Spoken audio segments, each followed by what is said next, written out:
Good evening everyone. শতাব্দীর কিচেনে আপনাদের সবাইকে স্বাগত জানাই। আজকের রেসিপি বেঙ্গলি স্টাইল চিংড়ি মাছ পুঁই শাক দিয়ে জুকিনি। রেসিপিটি ভীষণই সিম্পল। এই সবজিটি বিভিন্নভাবে রান্না করা হয়ে থাকে, স্যালাডও হয়ে থাকে।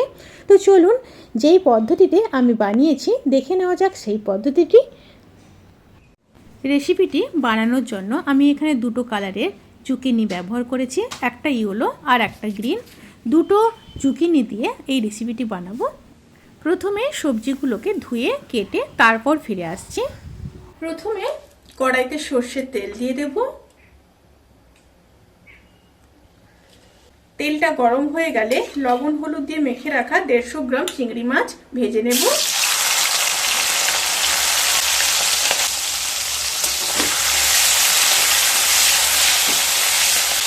চিংড়ি মাছগুলোকে ভেজে নিয়ে তারপর ফিরে আসছি।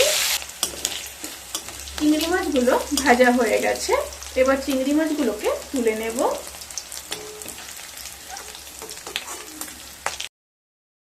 এবার ওই তেলের মধ্যে দুটো বড় সাইজের কেটে রাখা আলুগুলোকে ভেজে নেব। আলুর মধ্যে খুব সামান্য লবণ দিয়ে দেব। আলুগুলোকে হালকা ব্রাউন কালার করে ভেজে নিয়ে তারপর ফিরে আসছি। আলুগুলো হালকা ব্রাউন কালার করে ভাজা হয়ে গেছে, এবার আলুগুলোকে তুলে নেব।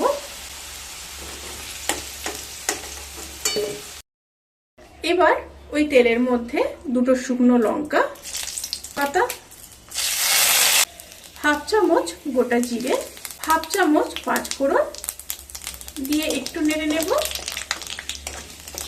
তেল থেকে যখন একটা সুন্দর স্মেল আসতে শুরু করবে সেই সময় দিয়ে দেব কেটে রাখা দুটো বড় সাইজের পেঁয়াজ।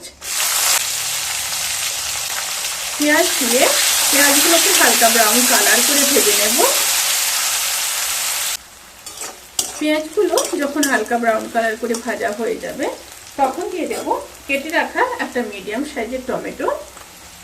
সাথে দিয়ে দেব হাফ চামচ লঙ্কার গুঁড়ো, হাফ চামচ রোস্টেড জিরে আর ধনের গুঁড়ো। এখানে আমি রোস্টেড জিরের ধনের গুঁড়ো ব্যবহার করেছি, আপনারা চাইলে নরমাল জিরের আর ধনের গুঁড়ো ব্যবহার করতে পারেন। আর দিয়ে দেব 1 চামচ হলুদ গুঁড়ো, পরিমাণ মতো লবণ, আর দিয়ে দেব 1 চামচ আদা বাটা। সাথে দিয়ে দেব খুব সামান্য জল দিয়ে মশলাগুলোকে খুব ভালোভাবে কষিয়ে নেব। মশলাগুলোকে ভালোভাবে কষিয়ে নিয়ে তারপর ফিরে আসছি। মশলাগুলো যখন খুব ভালো মতো কষানো হয়ে যাবে তখন কেটে রাখা জুকিনিগুলোকে দিয়ে দেব।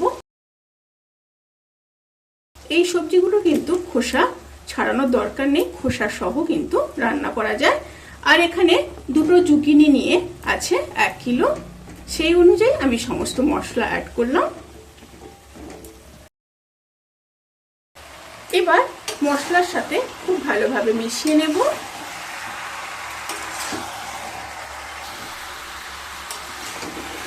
খুব ভালোভাবে মিশিয়ে নিয়েছি। এবার ভেজে রাখা আলুগুলোকে দিয়ে দেব। আলুগুলো দিয়ে আবারও খুব ভালোভাবে মিশিয়ে নেব। মিশিয়ে নিয়ে লো টু মিডিয়াম স্টিমে 10 মিনিট হতে দেব। এবার দিয়ে দেব কেটে রাখা পুঁই ডাঁটা, দিয়ে আবারও মিশিয়ে নেব। আবারও মিশিয়ে নিয়ে মিডিয়াম টু হাই স্টিমে 5 থেকে 7 মিনিট সবজিগুলোকে রান্না করে নেব।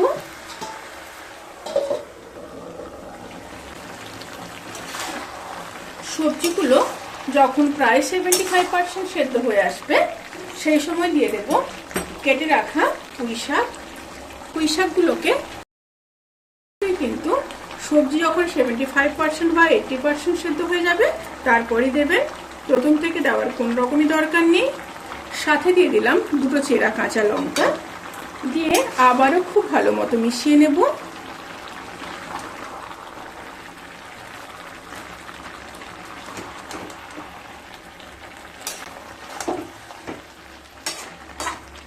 খুব ভালোভাবে মিশিয়ে নিয়েছি। আবারও মিডিয়াম টু হাই স্টিমে 5 মিনিট হতে দেব। এবার দিয়ে দেব ভেজে রাখা চিংড়ি মাছ, দিয়ে আবারও খুব ভালো মতো মিশিয়ে নেব।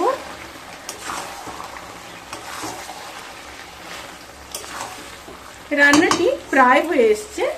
এবার দিয়ে দেব 2 চামচ চিনি। মিষ্টিটা আপনারা নিজেদের পছন্দ মতো দেবেন। আর দিয়ে দেব 1 চামচ গরম মশলার গুঁড়ো, দিয়ে খুব ভালো করে মিশিয়ে নেব। খুব ভালোভাবে মিশিয়ে নিয়েছি। এবার গ্যাসের ফ্লেমটাকে অফ করে দেব। অফ করে 10 থেকে 15 মিনিট স্ট্যান্ডিং টাইমে রেখে তারপর সার্ভ করব। এই রেসিপিটি কেমন লাগলো প্লিজ কমেন্ট করে জানাতে কিন্তু ভুলবেন না। যদি ভালো লেগে থাকে তাহলে সাবস্ক্রাইব করে পাশে থাকা বেল আইকন প্রেস করে নোটিফিকেশান অল করে রাখবেন। তাতে করে আমি যত রেসিপি দেব সমস্ত লিঙ্ক আপনাদের কাছে পৌঁছে যাবে। আপনারা সবাই ভালো থাকবেন, সুস্থ থাকবেন, সাবধানে থাকবেন। আজকের মতো এই পর্যন্ত। পরের ভিডিওর জন্য অপেক্ষা করুন। টাটা।